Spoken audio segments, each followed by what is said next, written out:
Nagsimula ang kwento sa isang maliit na batang lalaki na nakaupo sa taas sa isang puno, buong pagmamalaki na nagpapakita sa kanyang ina na naglalaban ng damit sa ilog at sa kanyang nakatatandang kapatid na lalaki na nangingisda sa malapit.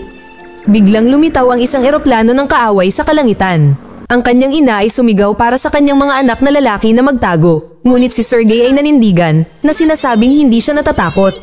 Nilagyan niya ng pine cone ang kanyang tirador at itinutok ito. Sa kanyang imahinasyon, nakagawa siya ng isang perpektong shot, pinabagsak ang eroplano, pagkatapos ay ang isa pa.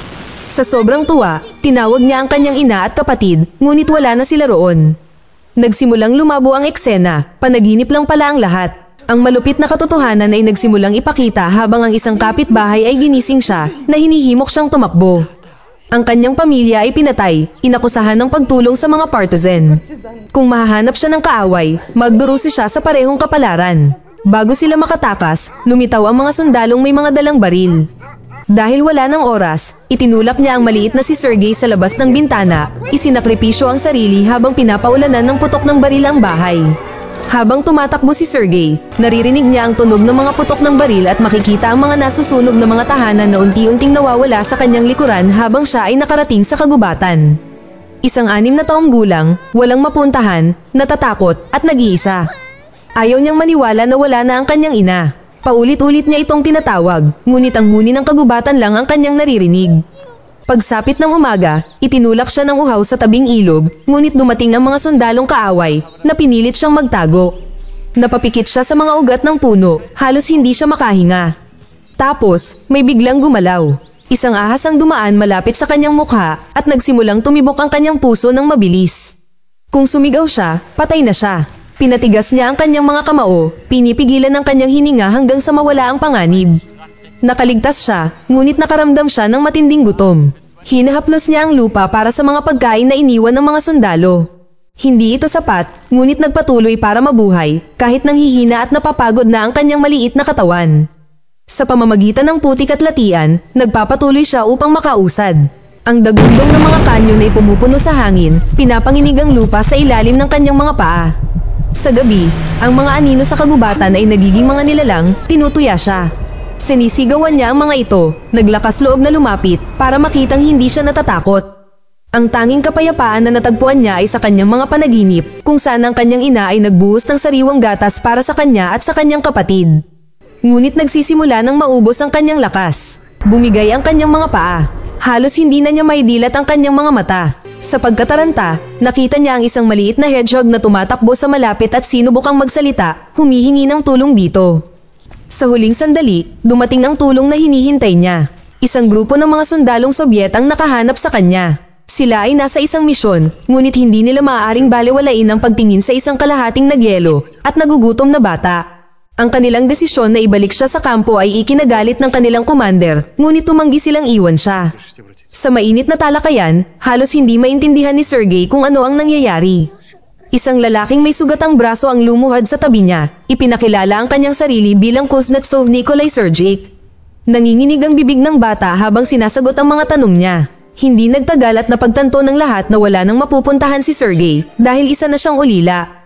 Ang isang kusinero ay nagdadala sa kanya ng isang umuusok na mangkok ng pagkain at ang mga sundalo ay nagtitipon-tipon upang aliwin siya, pinalibutan siya ng init at pangangalaga.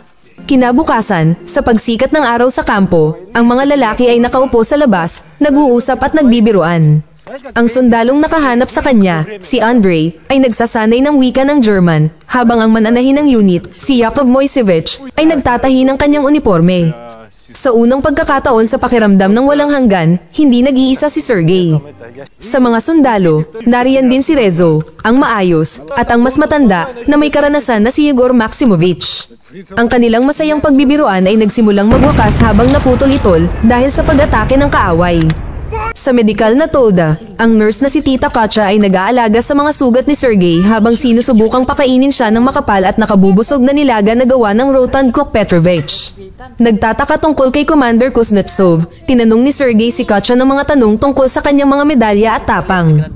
Lumaki na napapaligiran ng digmaan, pagkawala, at panganib. Ang batang lalaki ay natupok ng isang pag-iisip kung paano maging isang tao, malakas at walang takot, isang taong mapoprotektahan ng iba. Habang inaakay ni Andre at ng mga nurse ang isang ligaw na kambing sa kampo, binisita ni Kuznetsov si Sergey at agad na naramdaman kung gaano kalalim ang paglapit ng bata sa kanya. Sa mata ni Sergey, siya ay kapwa-ama at huwaran. Ang batang lalaki ay sabik na humiling na makita ang medalya ni Kuznetsov para sa katapangan at ang kanyang personal na pistola, ngunit kahit na ang isang kagalang-galang na sundalo ay wala ang lahat. Si Katya, na determinadong panatilihing ligtas si Sergey, ay nakiusap sa commander na huwag siyang dalhin sa isang bahay ampunan. Nangako siyang aangkinin ang responsibilidad para sa kanya at tahimik na sumang-ayon ng iba pang mga sundalo. Gayunpaman, hindi gusto ni Kuznetsov ang ideya. Nang maglaon, pinunan ng mga nurse ang mga papeles na pinagtatalunan ng kinabukasan ng bata. Nangangamba si Katya na kung papaalisin siya ngayon, baka hindi na niya ito mahanap.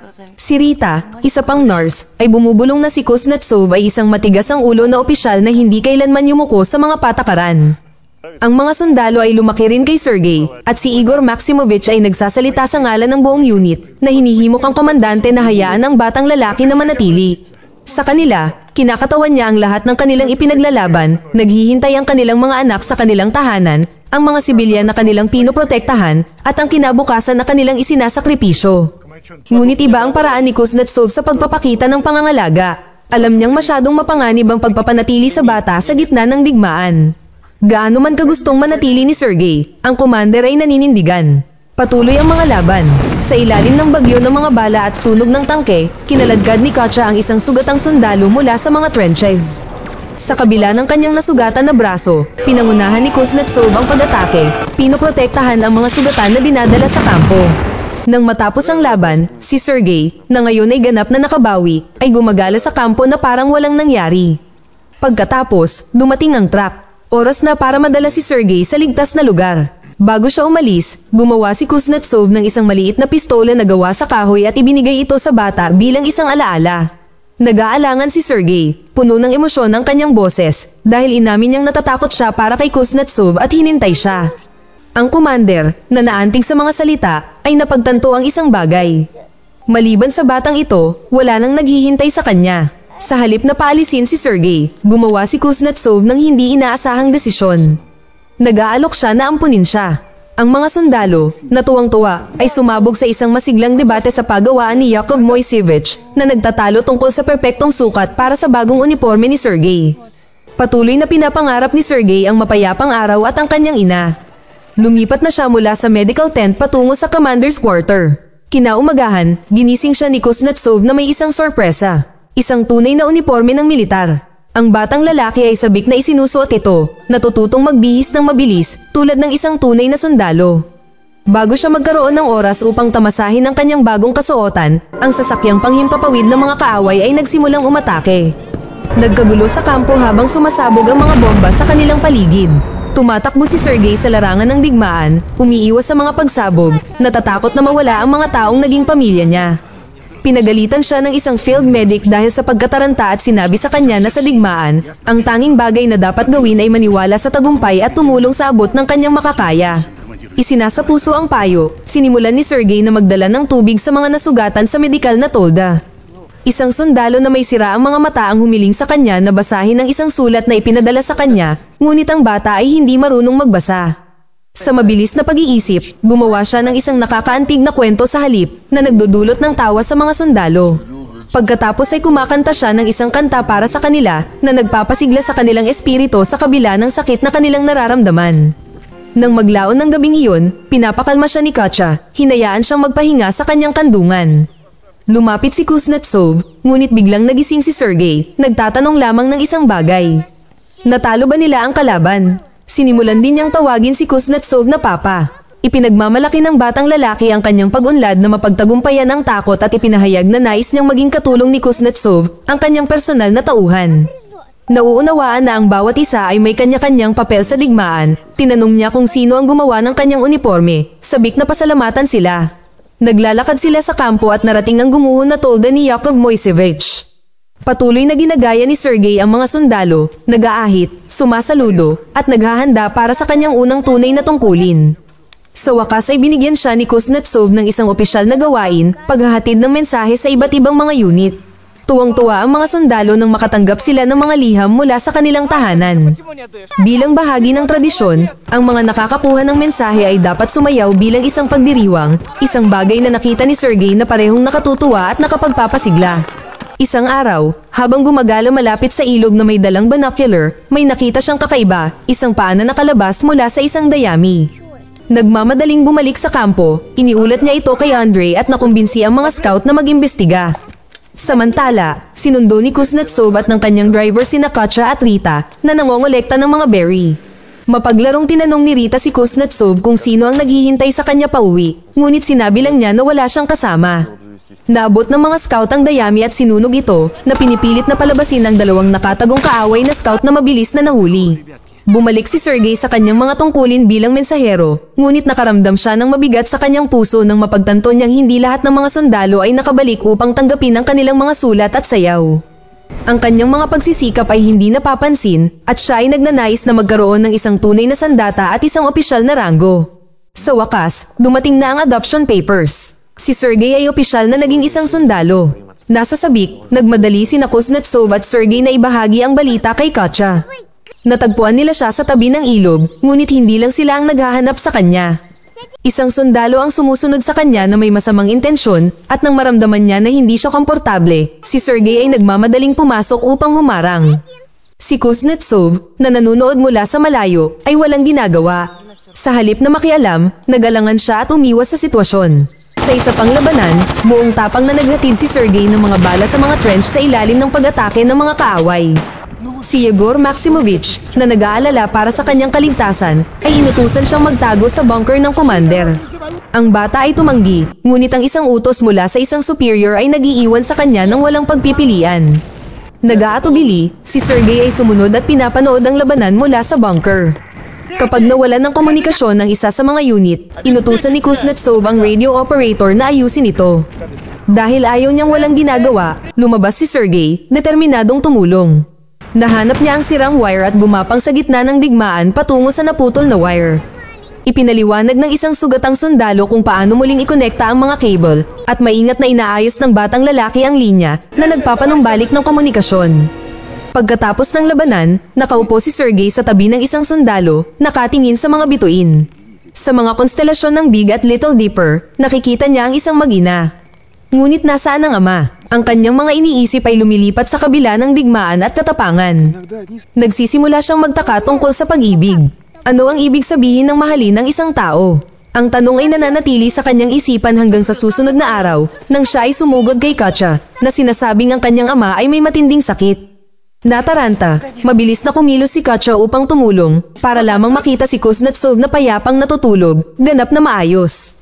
Nagsinungaling si Sergey, umaasang masabi ng dalawang matanda ang kanilang nararamdaman sa isa't isa. Sa kanya, halata ang kanilang mga damdamin, ngunit nananatiling tahimik si Kuznetsov. Si Katya, na nahihiya at bigo, ay tumakbo, at si Kuznetsov, pagkatapos ng maikling pag-aalinlangan, sa wakas ay hinabol siya. May bagong dumating sa kampo, isang instruktor na nagngangalang Kolya, ang nagpakilala sa mga sundalo sa mga sinanay na asong pangserbisyo, at si Sergey ay nabighani. Tumutulong ang mga asong ito sa labanan, may dalang mga supply ng pangunang lunas at pinapanatiling gising ang mga sugatang sundalo. Sa panunood ng kanilang trabaho, napagtanto niya na kahit ang mga hayop ay may sariling papel sa digmaan. Sabik na maranasan mismo ang kanilang mga kasanayan, nakiusap si Sergey na sumakay sa isang kariton na hinihila ng mga aso. Ngunit sa sandaling sila ay lumipad, isang ligaw na pusa ang dumaan sa kanilang landas na nagpapadala sa mga aso sa siklab ng galit. Sinundan nila ito at hinila si Sergey patungo sa isang minahan. Sa huling segundo, mabilis na sumakay si Rizzo sa kanyang motorsiklo, humarang sa daanan at nailigtas ang bata sa tamang oras. Samantala, sa wakas ay naabutan ni Kuznetsov si Katya. Muli, nag-aalangan siya, ang dati niyang kumpiyansa sa larangan ng digmaan ay gumuho sa harap niya. Pero sa pagkakataong ito, may nasabi na siya, sapat upang patunayan ang kanyang nararamdaman. Naputol ang kanilang sandali nang dumating ang mga order. Ang rehimyento ay dapat umalis sa madaling araw. Nagmarcha ang mga sundalo sa isang rural na kalsada, sa kalaunan ay huminto sa isang nayon kung saan sila naninirahan kasama ng mga lokal. Sa unang pagkakataon sa loob ng mahabang panahon, nakilala ni Sergey ang mga batang kaedad niya. Habang sila ay nakaupo sa mainit na kusina, ang may-ari ng bahay ay casual na itinuro ang isang nakangangan na butas sa sahig, isang labi ng isang bomba ng German na bumutas sa bubong at sahig, at sa sobrang swerte, hindi ito sumabog. Nang marinig ito, nagmadali ang mga sundalo at pinalabas ang lahat ng tao sa loob, habang iniutos ni Kuznetsov sa kanyang mga tauhan na tanggalin ito kagad. Ang bomba ay maingat na inalis, at nang maalis ang panganib, ipinagpatuloy ng rehimyento ang paglalakbay nito. Ngunit habang sila ay patuloy na sumusulong, ang isa sa mga convoy ay nakaapak ng isang landmine. Ang pagsabog ay nagpapadala kay Sergey na lumipad mula sa sasakyan. Nataranta, ngunit mahimalang hindi nasaktan, tumingin siya sa paligid para lamang makita na ang iba ay hindi kasing swerte gaya niya. Si Rizzo, na nagligtas sa kanya ilang oras lang ang nakalipas, ay hindi na maitutuloy ang laban. Tapos na ang digmaan para sa kanya. Sa wakas ay nakarating ang rehimyento sa pangunahing kampo ng hukbo, kung saan dinala sina Sergey at Kuznetsov sa harap ng general. Laging sabik sa responsibilidad, ang bata ay humihingi ng isa pang gawain, at siya ay itinalaga sa pangalawang kumpanya upang siyasatin ang kanilang mga kagamitan. Pero pagdating niya, hindi siya sineryoso ng mga sundalo. Sa halip na suriin ang mga supply, inalok nila siya ng tsaa at tsokolate, na ikinatutuwa na ang batang lalaki ay naglalaro bilang sundalo. Ngunit si Sergey, na determinadong patunayan ang kanyang sarili, ay tumanggi sa mga treat. Pagdating ng oras, ang pangalawang grupo ay pumila, handa na para sa inspection. Si Sergey ay hindi marunong magsulat, ngunit ang maparaan na batang lalaki ay nakahanap ng paraan para makaiwas dito. Hiniling niya sa isang opisyal na magsulat ng isang listahan ng mga sundalo na may punit na sapatos para sa kanya, tinitiyak na makakakuha sila ng mga kapalit. Ang general ay nalulugod sa kanyang inisyatiba, ngunit nakikita ni Sergey ang isang mas malaking pagkakataon. Walang pag-aalinlangan, lumingon siya sa mataas na opisyal at gumawa ng matapang na kahilingan, humihingi ng opisyal na pahintulot na hayaan ang kanyang papa at si Katya na magpakasal.